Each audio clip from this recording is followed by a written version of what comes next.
Greetings to you. Before we continue, please go ahead and hit the like button there and the share button. And if you haven't yet subscribed to the Uncensored Guyana channel, go ahead and click the subscribe button and let us rise to the occasion. Let us build mountains and mountains in terms of the volumes of subscribers on the channel. Guyanese everywhere, Guyanese sympathizers everywhere, Guyanese admirers everywhere, Guyanese who love Guyanese in the diaspora, wherever in the world you are, please hit the subscribe button. Let's stand together. We stand as one towards possible tyranny. We stand together towards what is brewing. And it's not slowing down. It is accelerating in its pace. If you stand with me, you stand with Guyana to make sure that never again,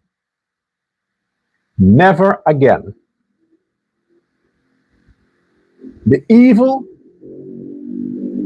that the Guyanese experienced in the 60s, 1997, 2015, 2020, 2025, and all the other situations and circumstances where Guyanese lost their lives, lost their livelihood, and they had to flee the country.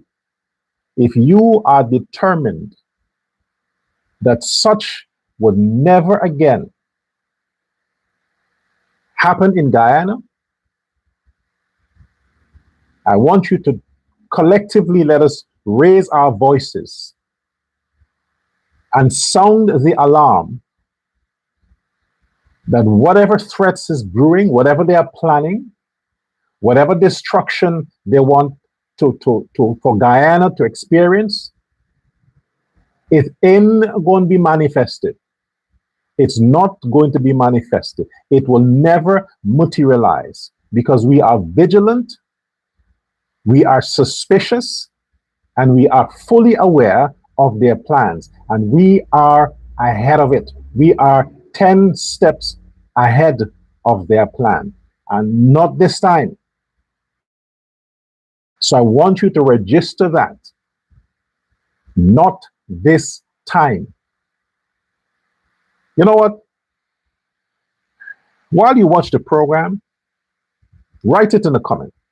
Just that. Not this time. If they want to know what the not this time is about, let them watch the show. But you know what we are talking about.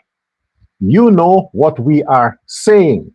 Not this time. Not 2026. Not 2027. Not 2030. Not 2035. Never again.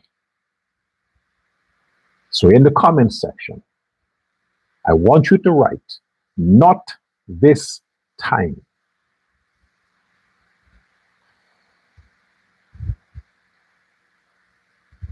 I ain't gonna play Mr. Nice Guy. You think I got time for that shit? I don't have time for that nonsense. Play Mr. Nice Guy. For what?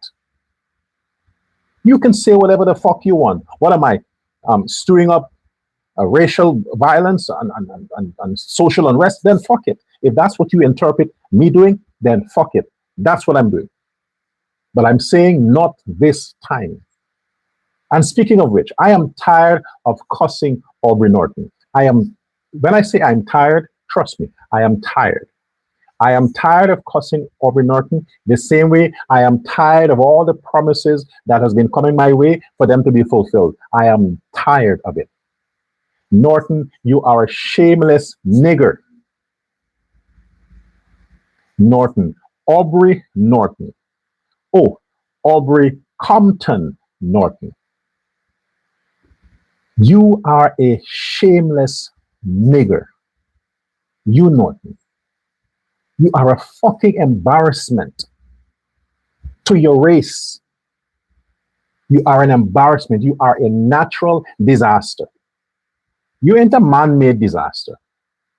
We can't blame preschool on your delinquency. We can't even blame the fact that your father never loved you. No, you are born. You are born a disaster, Norton. You have achieved nothing in your life. Absolutely nothing. Even fucking Granger, David Granger as president, he knew you were a disaster, Norton. Granger knew that. This is why Granger never entrusted you with nothing important.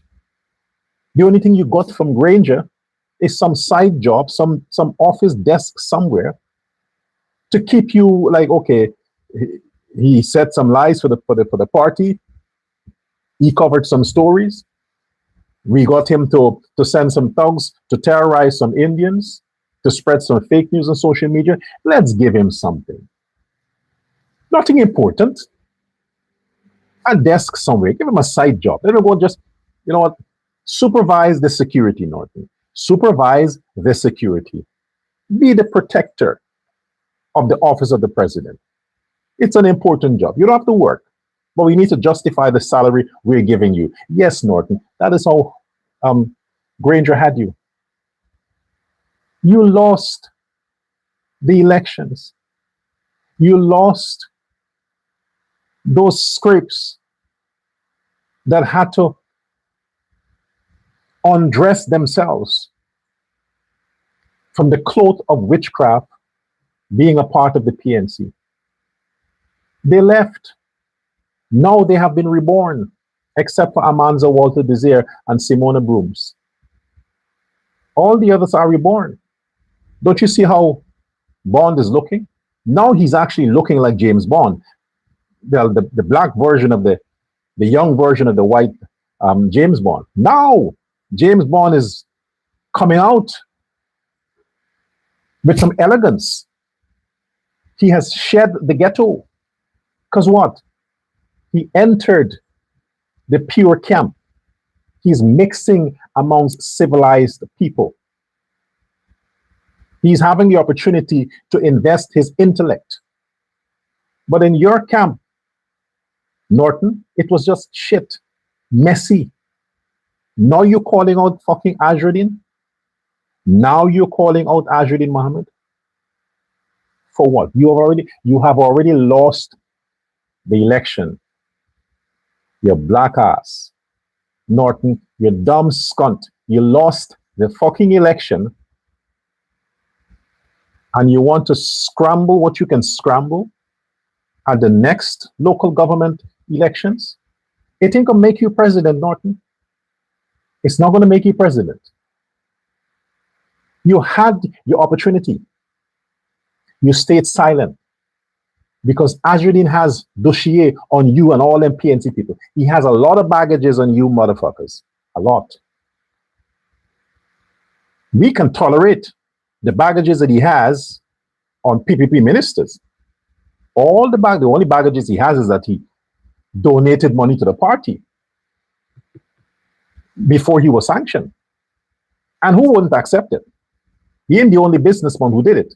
But with you motherfuckers in the PNC and APNU, he has a lot of nasty shit on you. This is why you could not speak against him before elections. You zip it, and you zipped it, and you lost the black people. You scunt. You lost the black people, Norton. And now you think they're going to come back to you? Look at what's happened since elections. Look at what has happened since elections. Every one of the people who used to make the PNC looked human, they left. They left. There is nothing else there than just a skeleton, the skeleton of Barnum, bones, and some bad odor. That's what you are, Norton. You, Campbell, and that fucking gay guy, Sherrod Duncan. You are just bones. Bones and a bad, obvious smell. You think the black people are going to come now and stand behind you, Norton, as presidential candidate for 2030? I would be happy if they can vote you again as the leader of the opposition. I'll be happy. You see, it works well for the PPP when you are the leader. This is why Barjaglio, even Irfan Ali, they would not criticize it. They would be happy. They would tell the PNC supporters, put Norton there. Because why? You see, Norton going there is like a fat girl in the race with a bunch of fit other females. Nobody's going to bet on her. Ain't no way. Miracles don't happen like that. Ain't no way a girl, 16, 350 pounds, is racing alongside of 5 other 16-year-olds, 90, 70, 100 pounds. In no way she can win that race.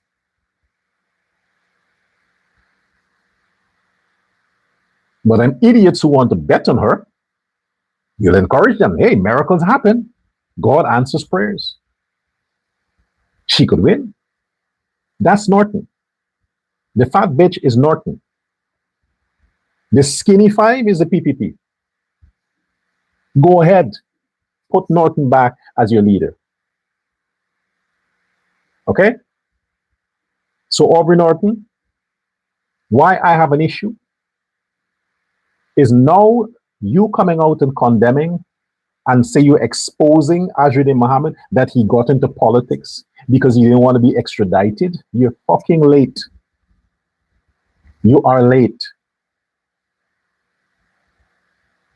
I mean, I'm one of the persons who said it months, 4 months before the elections last year. And there's so many other people who said it. The president, the vice president, almost all of the PPP campaign talkers said it. Except you. Except you, Norton. You didn't say it.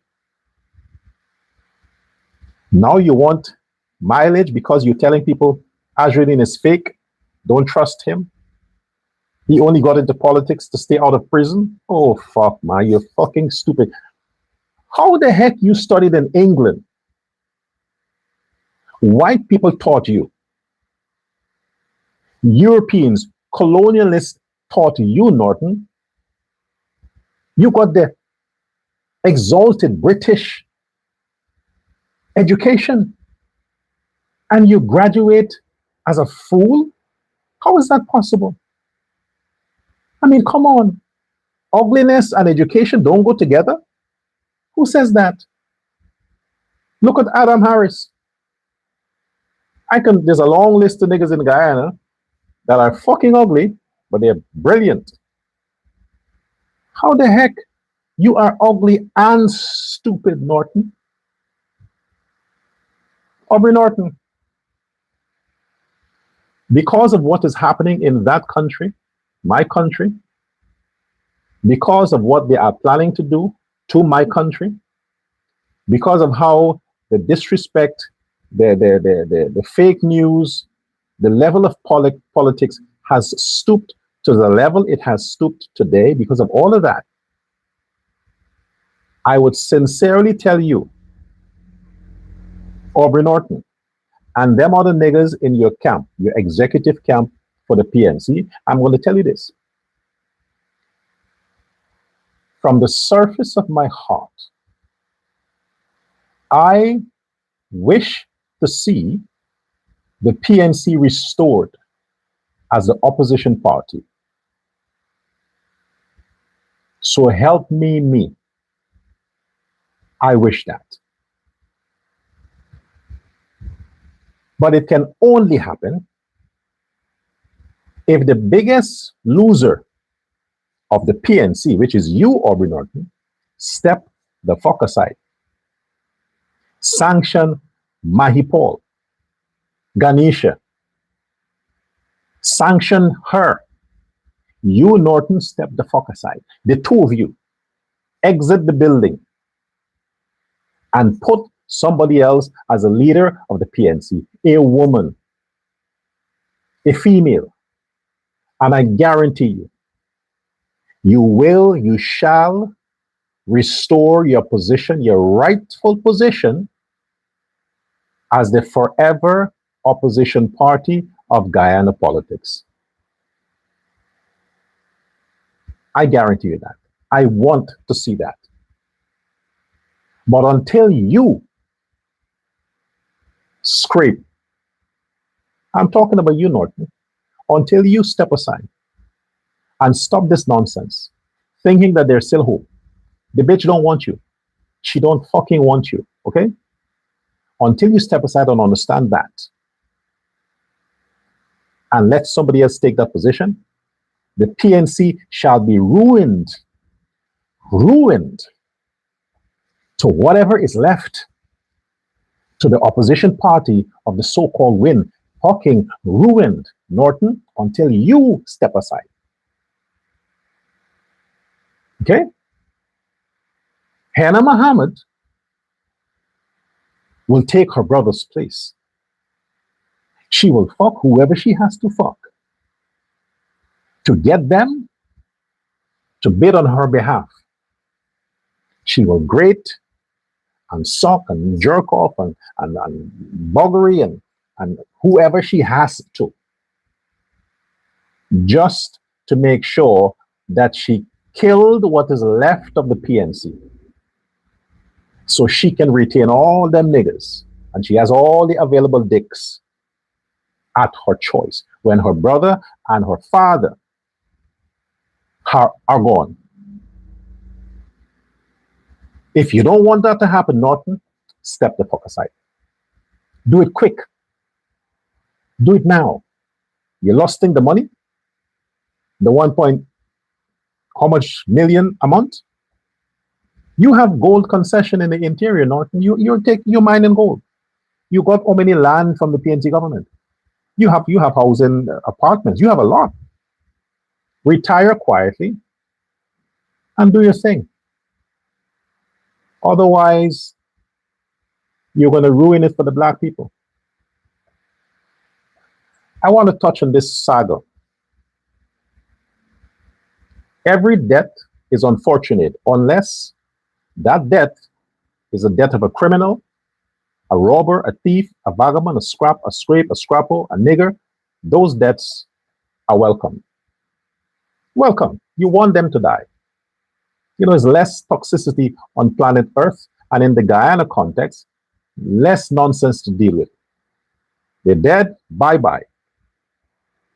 But decent folks, responsible, tax-paying, law-abiding citizens, be it black, Indian, Chinese, whoever it is, as long as you are in that bracket, your life matters.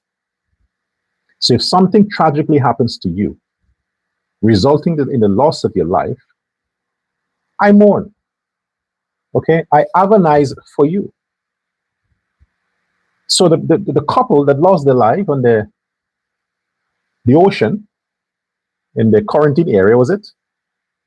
The man and his wife, and even sadly, she was pregnant. So it's 3 persons.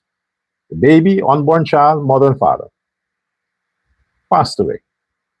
It would be a miracle if the baby is still alive. A miracle. Some cases, it's possible. But let's hope that the baby is still alive. However, it's unfortunate. I agonize. It's painful. Whoever the persons are, you are in the bracket of a good citizen. Your life matters. Your death is a loss to a nation.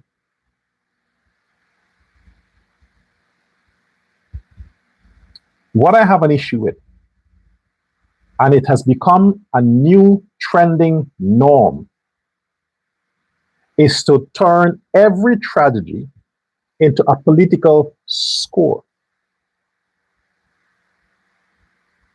To portray Irfan Ali as the devil in chief who celebrates the death of Guyanese. Guyanese, Ajudin Muhammad has done this many times. He fueled the ritualistic claims of the Adriana drowning in the pool as a sacrifice. Oh yeah, he pushed it. After it turned out that her grandmother and parents are responsible for neglect, as in many situations. Many deaths at splashments, where people took the water for granted, turned their backs or whatever it is, and people died. All around, neglect, taking things for granted. Not just the seashore there where this couple lost their lives, along the coast of Guyana, many other beaches, people take a lot for granted.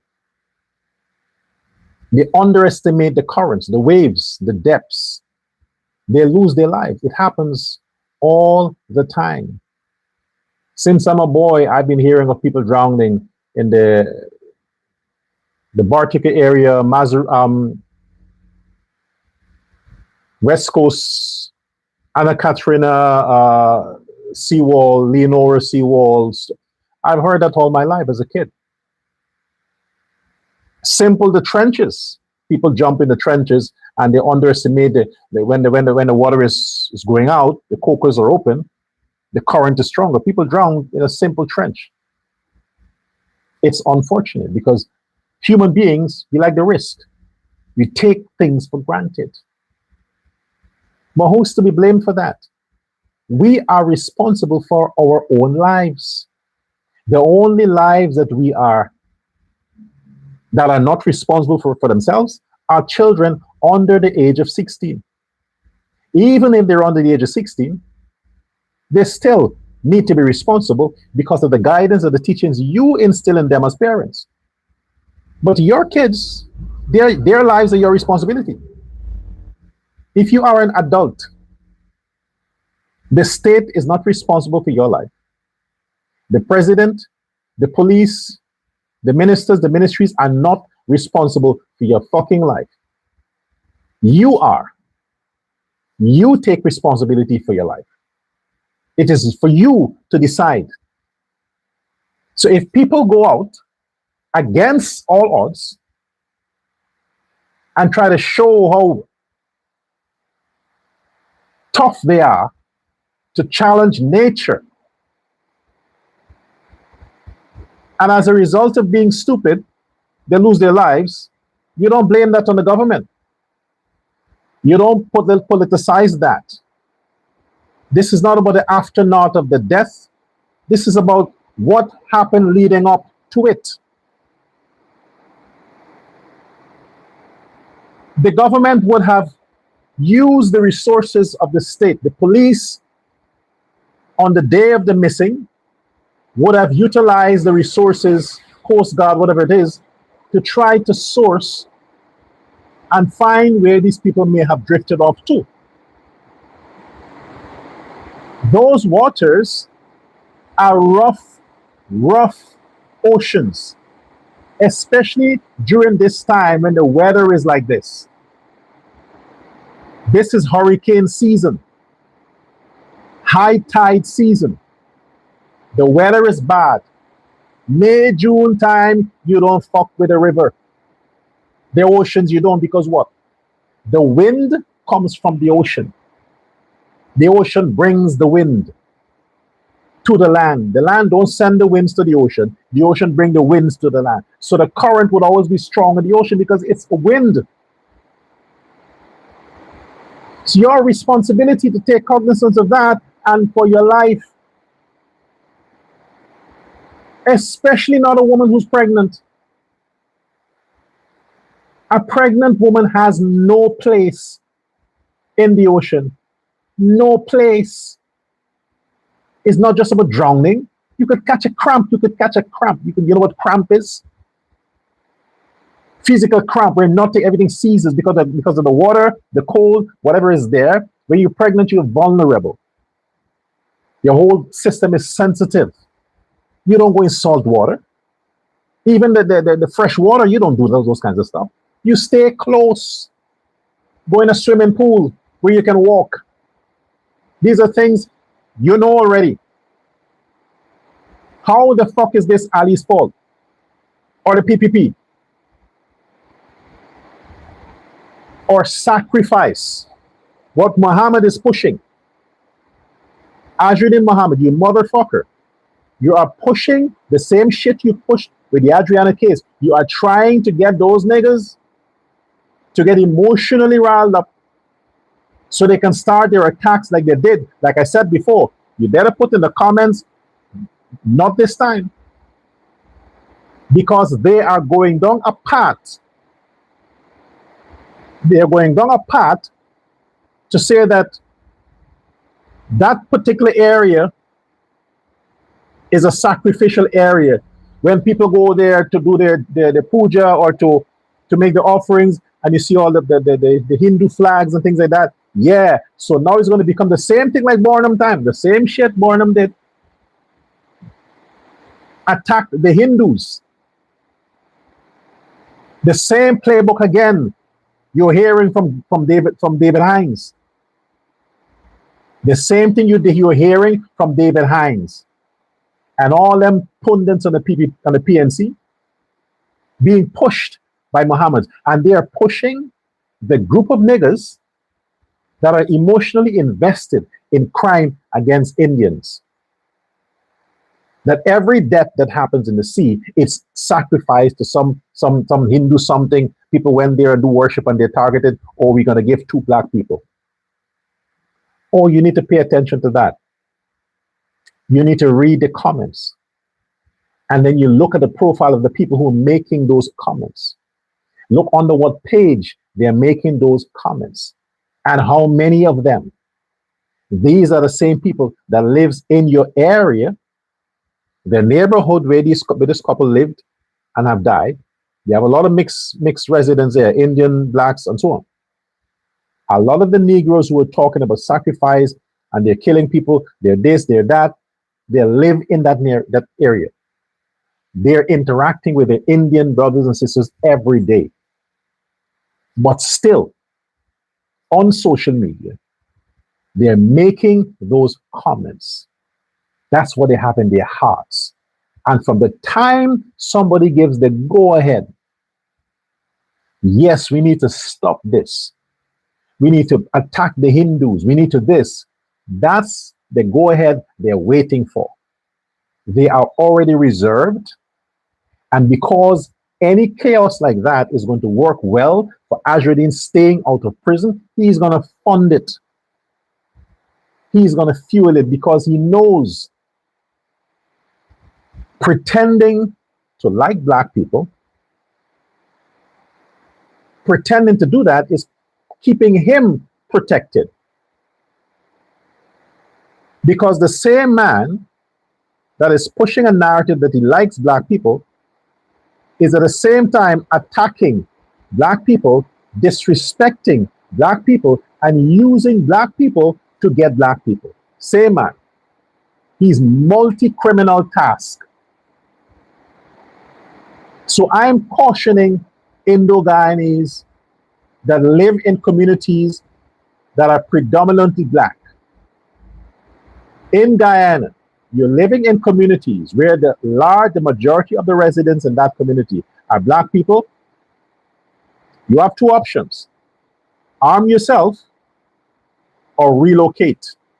If you can't relocate, arm yourself. Don't trust the neighbor that is a black man. If your community has more Indo-Guyanese, don't worry with the ones who keep cussing the PPP. That's just their mouth. They know their lives are better under the PPP. They know that. So don't bother with them and think that, oh, they support Win or they support the PNC. No, they never will. They never will. Indo-Guyanese are not that stupid. Niggas are stupid. Indo-Guyanese are not that stupid. The only vote that Azruddin got for Indo-Guyanese is that fucking midget pandit that walks with him and holds his umbrella. Yeah, when he goes to piss, the pandit holds his dick in his hand and say, okay, yes, Azruddin, you can go ahead and piss now. That asshole voted for Azruddin. The only Indian. I ain't saying he's a fucking coolie that voted for another coolie. But all the other Indians from Guyana, they vote for the PPP. Some of them stayed home, which was bad. You better go out now. You better go the fuck out for the local government election and vote your ass for the PPP. You better do it this time. Because you see what is happening in your country. Look who is pushing violence. Look who is calling for chaos, revolution, and mobilizing the blacks and fighting against the Hindus. Look who is doing it. Look who.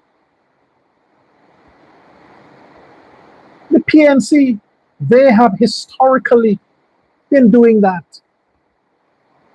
They won't change from that. They can't even change the loser Norton. You think they're going to change from a bad habit that works for them politically? Well, not the last time, but they saw an opportunity now. They saw an opportunity. So, Home Affairs Minister, you have the powers of your office. Why don't you use it? Why not? You are afraid what Azruddin has immunity as a opposition leader? Or is it that you can't bring the book against him because it will interfere of this circus the CCJ call a hearing that they had the other day? They may have put on hold the case before Judge Judy, but it doesn't mean you can't bring other cases against the Muhammad. You have people coming online. You have known thugs and criminals, ex-convict, people who spent them in prison, coming online and confessing that Azruddin is associated with multiple murders of black people, Indian people. You have people are confessing that. They're coming out and they're saying it. You know where they live. They're putting on masks for that. They're coming out and they're telling you this man is a murderer, killed people, paid and had people assassinated. All of that you have. It's not AI generated. It's people producing evidence, testimonials as to the crimes Azruddin is fingered in, and more likely guilty of. The crimes that he's indicted for in the United States, most of them have before them conspiracy too.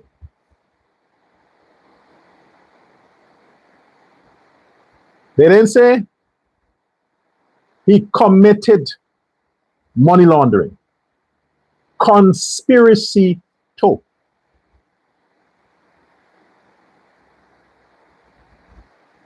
That they had to prove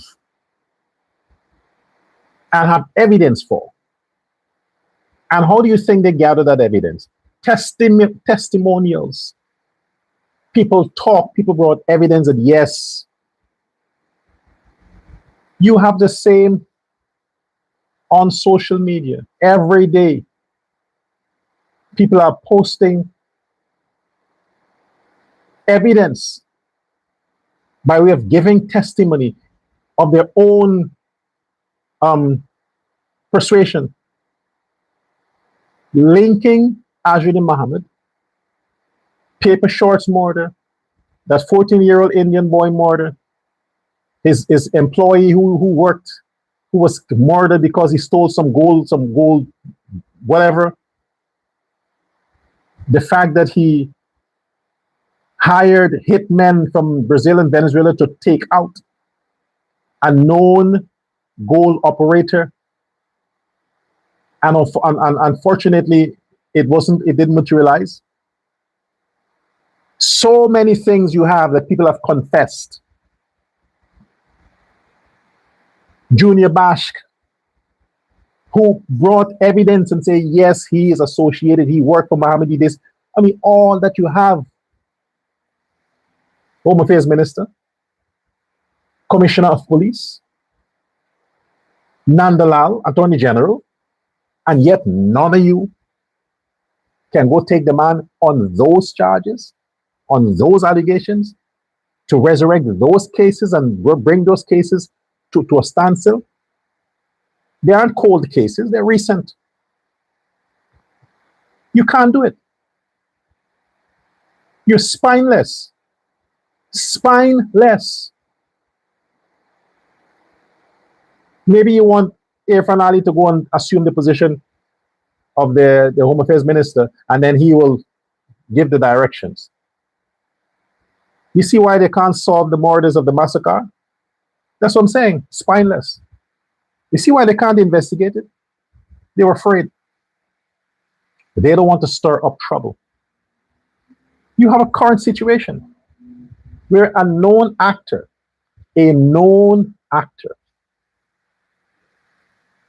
Ajuni Muhammad, continues to create chaos. And you have all of these evidence against him. People are every day evidence is surfacing, every day new testimony, every day. And you just listen and you swipe it. You're not calling these people in, getting their testimony and record, looking for the evidence. You're not doing that.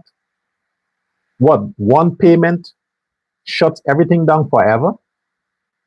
He is now the opposition leader. He's making all your lives miserable.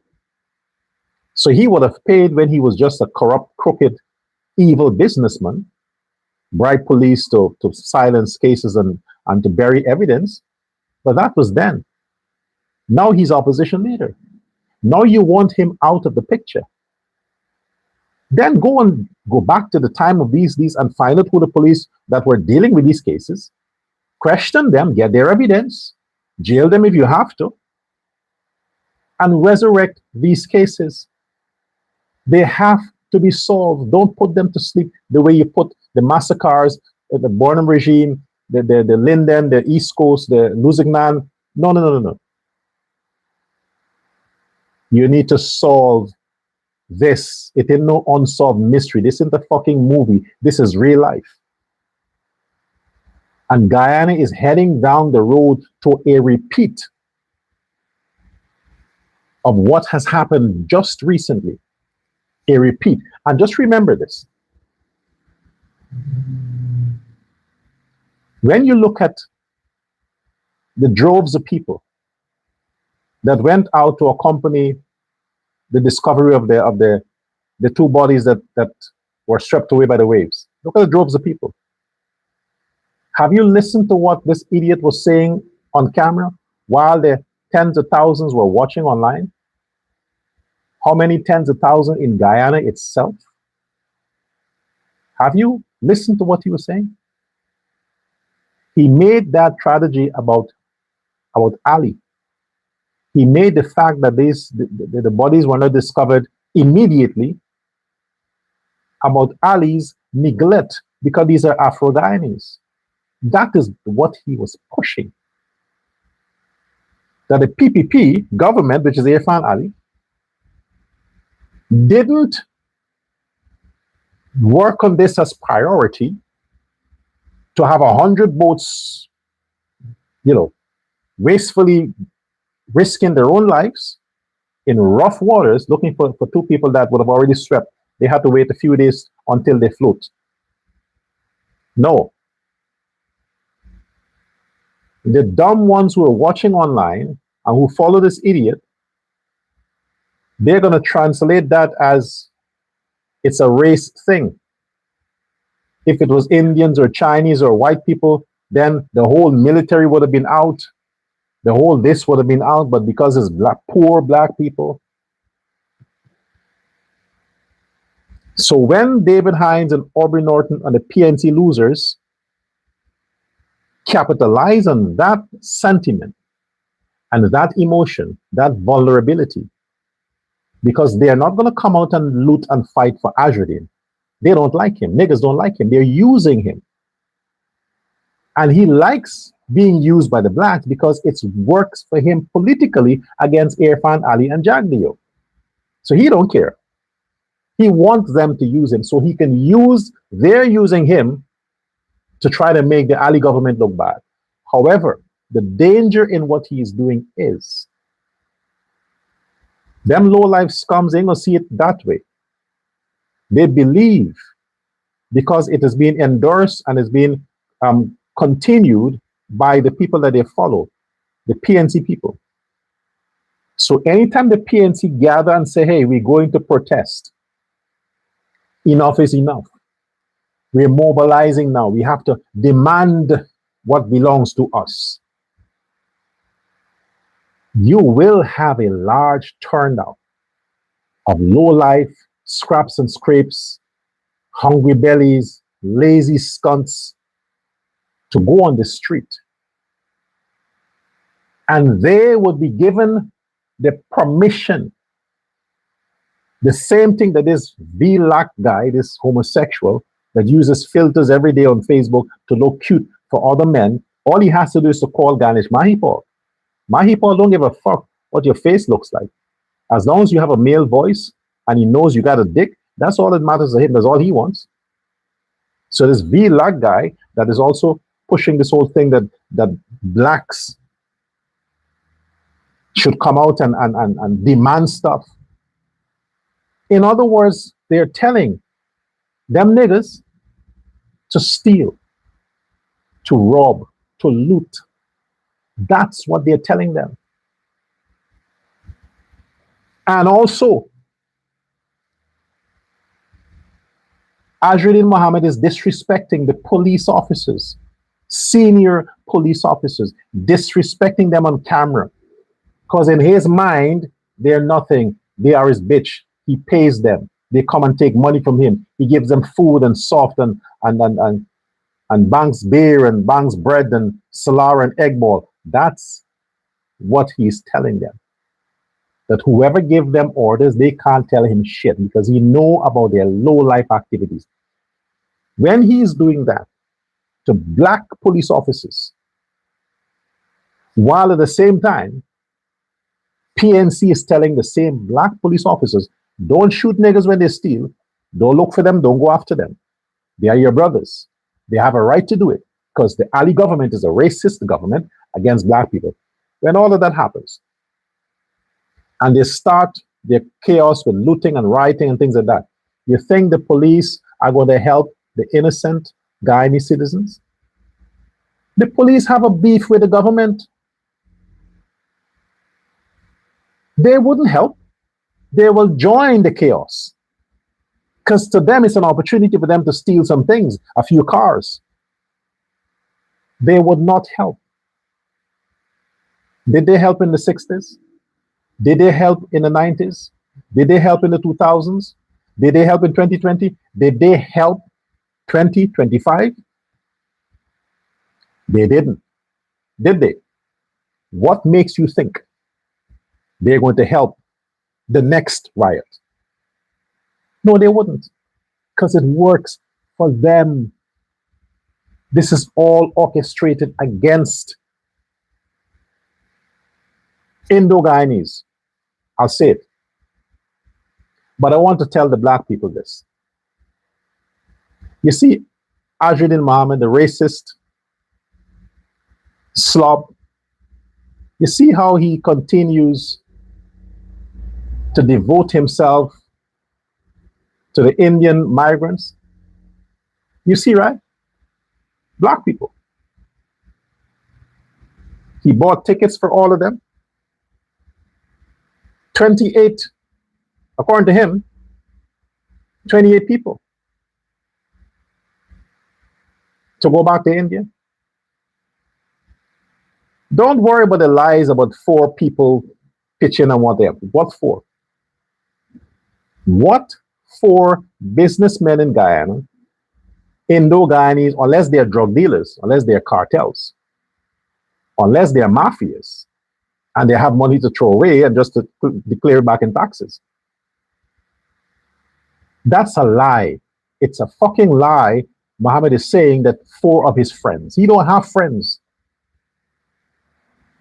pitch in to help to buy tickets for 28 people. It's a lie. It's his money. He is doing it. But just not to make the black people feel stupid and disappointed. He's like, I'm just buying for 5. I'm using my month's salary. I mean, this fucking lies. So, oh my gosh. Ah, fuck. This Muhammad guy lies so much. Man. He doesn't think before he lies, man. You gotta write his lies, rehearse it, tell it to a few people, tell it to Fatah, Odessa Primus, and these others. Tell it to them and see if they're impressed.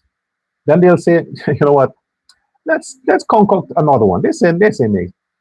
He just pulled lies out spontaneously out of his head. Live. He is the one who bought the 28 tickets back to India with the money he stole from you, the Guyanese people. And he still have almost 191 billion yet in his purse. He did it. So Afro-Guyanese, this man that you turned opposition leader, the Indian didn't do it. The Chinese didn't do it. There's only one group of people who made Azriddin Muhammad opposition leader. How much is 16 and 12? 28. How much seats the PNC had the last time? The last election? The PPP had a 3-seat majority. Okay? So the PPP, with the 3-seat majority, got 3 more seats or 4 more seats, which reduced the 28 seats, the seats that the PNC had, reduced it, bringing the PPP to 36. If you take away 16 from 28, how much you got? Left, 12. Azriddin Muhammad got nothing from PPP supporters, nothing. His 16 seat came from the PNC's normal 28 seats. It came from that. This is why they were reduced to 12 seats. So all the people who voted for Azriddin were black people. PNC, disgruntled PNC people who hated Aubrey Norton. They voted for Win. They're the ones that made him opposition leader. And look at how he has extended himself for the Indian nationals. He put them up in hotels, in apartments for weeks. You know what this? Do you know what it is like? Do the math. You have to host 38, 37 people. You have to host them for a month. Food, clothing, personal hygiene, transportation, shelter for 1 month or more. 38 men. Then you have to buy their ticket and give them lunch money. Millions Azriddin invested on Indian national that he's not related to. He only knew they existed because an opportunity presented itself for him to get some ammunition to use against a so-called associate of a man that he hates, which is Irfan Ali, the president of Guyana. So he's trying to present the situation as a political one, in that these were injustices done against these workers by an associate, an affiliate of Irfan Ali, who is connected to some university, who granted Irfan Ali his doctorate, honorary doctorate, who of course is connected to the Indian consulate, who is connected to Barjaglio. Yeah, he wants to say it's a whole conspiracy to treat these people like human slaves. But he didn't know they exist, nor did he exist for the duration of the time they were here. And if Guyana was so bad, why is it that five want to stay? Who offered them? Who in their right mind? Who in their right mind will offer 38 ungrateful men from another country who are not citizens after quitting disgracefully on a company that extended a future to them? Who would go hire them after that in Guyana? Who will? Nobody. No company in their right senses would hire any of those men. They wouldn't do it.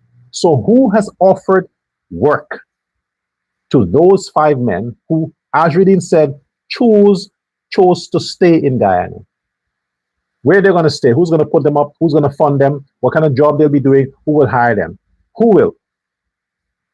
Oh, his friends?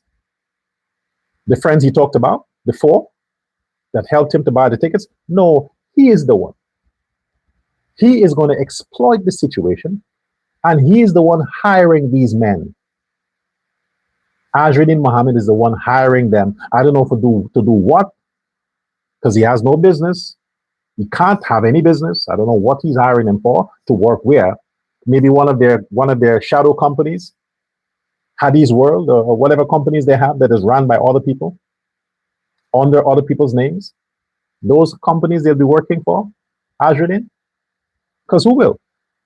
The Ministry of Labor is going to look for jobs for them. My point in raising that is for you, the Guyanese, the Afro-Guyanese, to see what a terrible mistake you made. And yeah, I'll give it to you. It's a mistake. It was a mistake. You took a lot for granted. You were used, abused, and thrown aside by a racist coolie who continues to show you his racism. He's abusing your people, black people. He's fingered in murdering your people, black people. And now he's openly, blatantly saying, fuck them niggers. I'm standing with my own people. The Indians from India. I'm going to speak for them. I'm going to fight for them. I'm going to put them up, sponsor them, give them money, send them home, give them jobs, because they are my people. You niggers are not my people. Ali warned you. President Jaglio warned you. You didn't listen. Now, Norton is warning you. Too late. Too late. So what do you do now? Elections coming up. What is it you do? Continue to push the propaganda from the Win camp? Continue to believe the lies that he is helping poor people? You're going to get all emotional because he said he sponsored 2 speedboats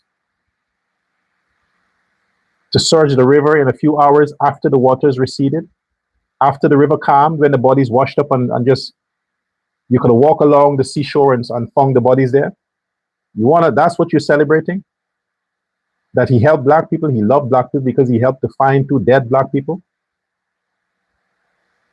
I could have rented 2 boats and let the people search. And I won't come on social media and say, hey, look, I rented 2 boats for people to. No, it's not chartered. Chartered is more expensive. If you tell these guys, hey, your boat is parked, you're not doing anything, let me give you a raise, just drive around there and see if you see anything. You need a billionaire to do that? You need a government to budget money to do that? Are you serious? You're celebrating that? I could have done it. You know any things I've done?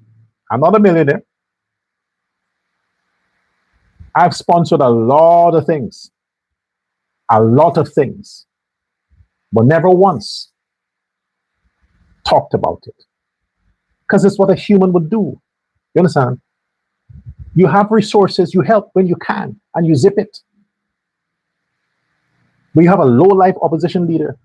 If he buys a sweetie, he wants credit for that. Now you see why he was posting everything he did in the past. Now you understand that is the man's nature. He does nothing just for doing its sake. Now you see, every offer he made, every donation he gave, everything he did, he made a record of it to reference it when the right time came. I am thanking the universe that I did not accept that 200,000 offer that they offered me last year. $200,000 American dollars. That's a lot of, I wish right now, I wish if somebody can offer me that, but not like the Muhammads. I am happy. I said, no, I don't want nothing to do with that. I am happy. Because had I done that, you think I can talk like this? I would have been like the Smelly Smells and the shithead Burks and the fucking lowlife from the PNC. I would have been like them, slowly fanning the flames and trying to say, no, Muhammad is a good guy. You know, why can't we focus on... So I'm glad I didn't. I'm happy I didn't. Because what he is doing to other people now, what he has done to black people, I would have just been another number on the list. And people like me makes him look good. He could get to Dr. Prasad, the genius, the scholar, the author. I have a price. Man, I can afford that guy. You can't. So I still have my pride and my decency to say, all them people who thought Muhammad was sincerely, genuinely giving because he has a nature, a good Muslim to give, now you see the man is a fake. He's a fake. He gave because he wants topics, he wants content. He presents what he's doing like a show, like a lifetime series, a reality show. That's what he's doing. He's playing Trump, not the president, the card. Now you see, you don't take things from people like that. He offered to rent some speedboats, not a charter to take people to one place, no, just to swim around, drive around a small area. And look the damage he's causing to the black pride. Look at how he's abusing those black people on camera. Look at how he's talking down at them, spitting on them, trampling upon them. Look at how he's treating them as against the dignity he treated them lowlifes from India who are living worst in India. Look at how he treated them compared to the Guyanese blacks that voted for his ass. Look at how he treats them. You see how the man accommodates those Indians from India? Look at how he accommodates them in style. Look at how he accommodates. Look at how he accommodates you fucking niggas in Guyana, in the ghetto where you belong. And now, any of you could have used your speedboat to secure those dead bodies. He saw opportunity, he exploited it, and now he's making it out as a political thing to make you black people look bad and to attack a president that has nothing to do with that. That the state has departments to handle situation like that, which they were handling it from day one. And you applaud it. People are embarrassed to talk to Muhammad these days. They don't want to go on his camera. They're embarrassed. They're ashamed to be associated. Because they realize that this is a political leader. This man has a personal vendetta against President Irfan Ali and Vice President Barjag, a personal vendetta. And he's using innocent, vulnerable people to push his vendetta. And his vendetta has one premise. They should have covered his crimes so he don't have to go to the United States to face jail time. All of this is about that.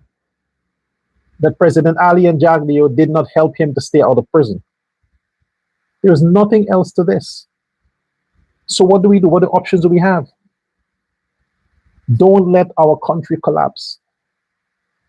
Don't let a repeat of the 60s happen again. Be proactive. You're sucked into all these nonsense on social media. I mean, some guy is abused by his bitch-ass girlfriend. That is something you need to talk about. That's necessary.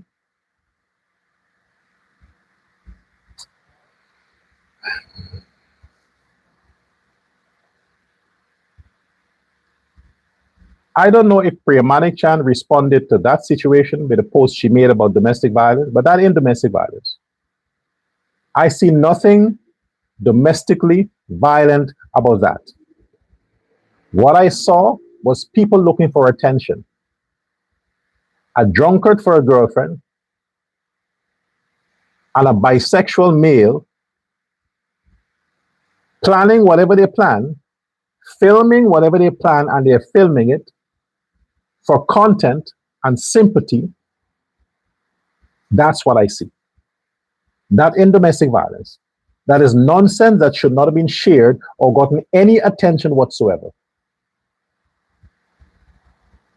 So this is why the police don't take these people serious. They don't take them serious. And speaking of the police,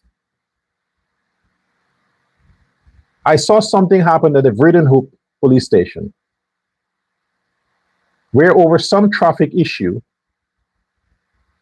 a man went into the station to deal with his issue with his camera on, streaming his interaction in the station with police officers who were busy doing their jobs. As I would know, you don't film police stations, you don't take unauthorized pictures with police officers, and you definitely don't walk into a station with a camera filming the operations and police officers on duty. I know that much. And that happened and was streaming online. And none of the police officers, when they noticed the man filming and they knew they were on camera, one even greeted the viewers. What kind of a stupid thing is that, officer? What kind of a stupid thing is that? The man is breaking the law by filming you, and you're going to confirm by shaking, waving to his viewers? Now, how can you challenge that? How can you arrest him and take him before the court when you agreed by consenting with shaking your hand? Home Affairs Minister, you see why they're calling you names? You see why they're calling you names?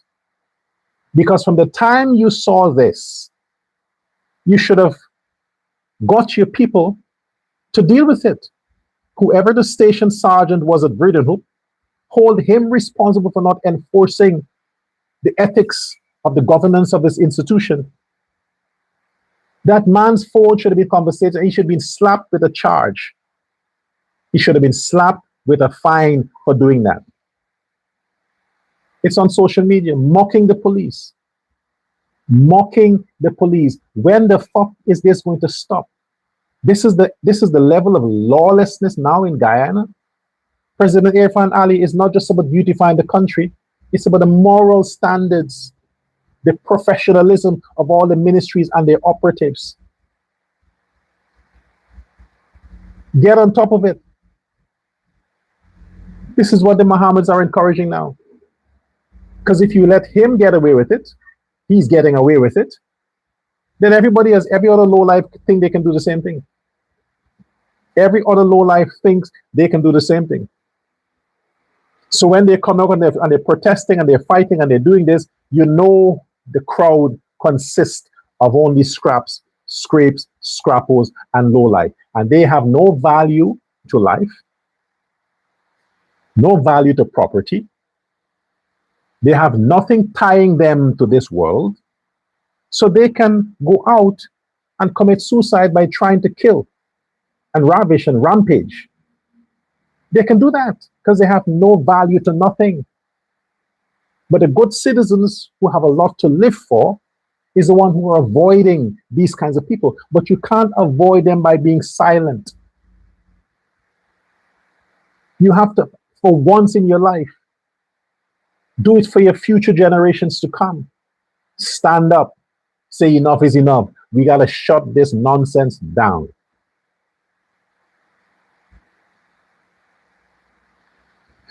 Let me get into some of your comments. And remember to visit Amazon.com and support the books. The Dr. Prasad's books, the Uncensored Guyana books.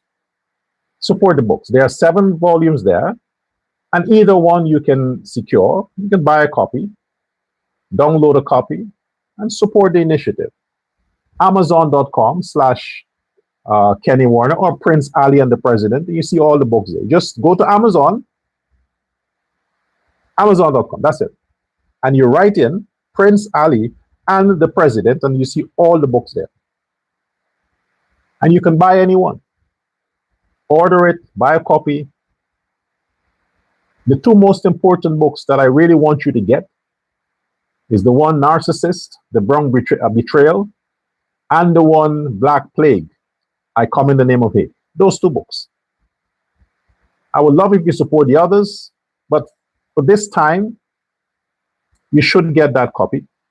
And if we have some good, decent people who would like to order a few hundred copies, a few thousands would be good, and just have them available at places where people socialize, that they can get a copy, they can rent a copy, buy a copy, whatever it is, and read. You know, just at your own leisure time, you read. Then you can make contact with me. Serious people, serious people. You can order it online. It doesn't matter. If you want to have it in hard copy, because it's not available in hardcover online.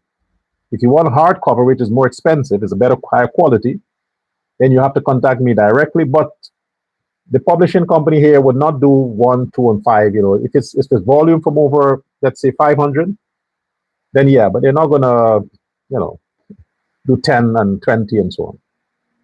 So if you have some good citizens who would like to invest and make sure that this information gets out to the people that matter, then it will be welcome. Your support will be welcome. Every cent goes to the functioning of the Durga Foundation. And speaking of Durga Foundation, I want to say something on that.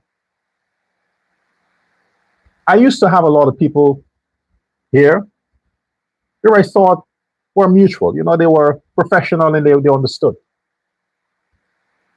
And I've sent out letters to them, to their companies, to say, hey, you know, how can you support the Durga Foundation? And they knew I've been doing stuff for years. They know that. And actually all of them, their response was, one of them said to me, you know, Doc, you know, I'm a Muslim, I'm a practicing Muslim, I know according to Islam, this Hindu thing, Durga thing is haram, and you know, you can change the name, and you know, he said more stuff. But this is somebody that I thought was a brother, you know. Oh, he's Indo too, he's Indian. And I said to him, I said, you are unbelievable, man. Unfucking believable. I said, you are going to refuse to support a foundation because of the name? Because of the name? He's like, I got to discuss this with my wife. And I said, listen, man, listen. I took you for granted. I really thought you were different. I said, I took you for granted. I said, hey, listen, keep your money and your support and go fuck yourself. I said, I'm not changing the name for nothing and no one. I said, for nothing and no one. So all the others who refused to support me, I figured it's because of the name. I figured it's because of the name. Some are Christians, and I figured that. I said, okay, that's good.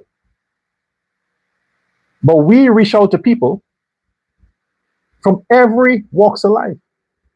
And the persons who we give most to are Christians. Are Christians. So why I'm saying this here, for you understand what I have to deal with. What I have to deal with.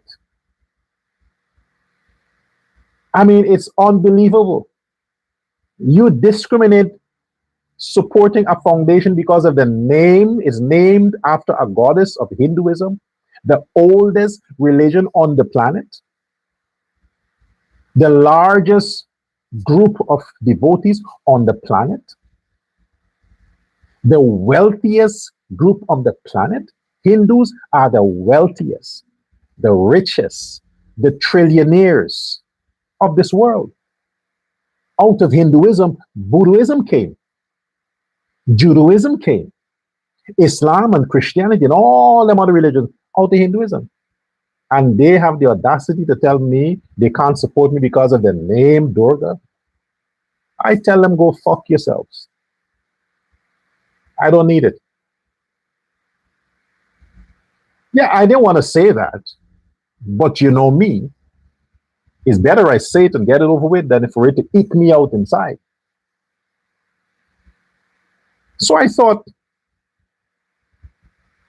let me do my best to use my resources,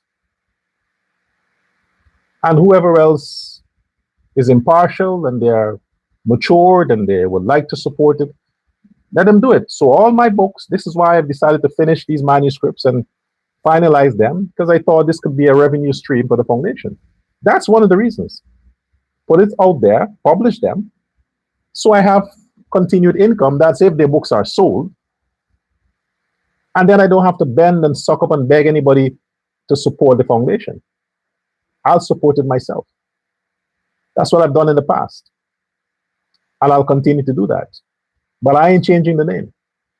I'm not changing the name for nothing or no one. It's going to remain Durga Foundation. Let's get to your comments. Like I said, I'm unpredictable. You have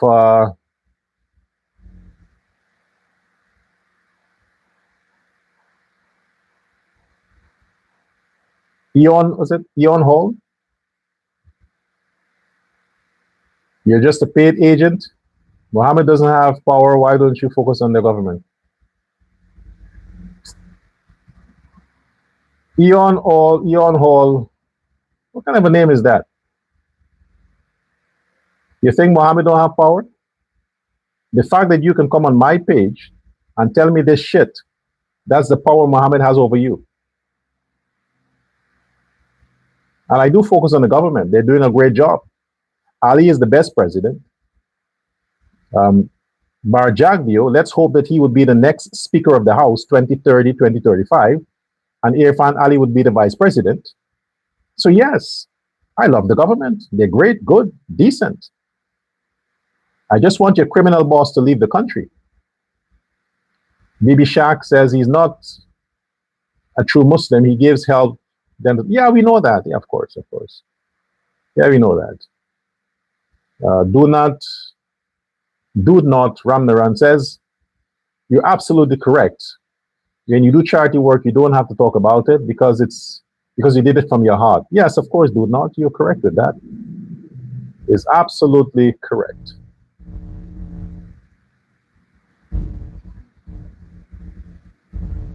Look, Eon Hall, I realize that you like writing. I'm not spreading misinformation, you idiot. I'm saying exactly what happened. The Mohammed's votes only came from the PNC. Okay? Dumb black people and stupid Amerindians voted for that idiot and that one pandit. Nobody else. Dumb black people and stupid Amerindian people voted for Win, a criminal. Only one Indo-Guyanese, one coolie voted for him, and that's the pandit, that midget pandit that helps him to piss. He voted for Ajruddin. All PNC.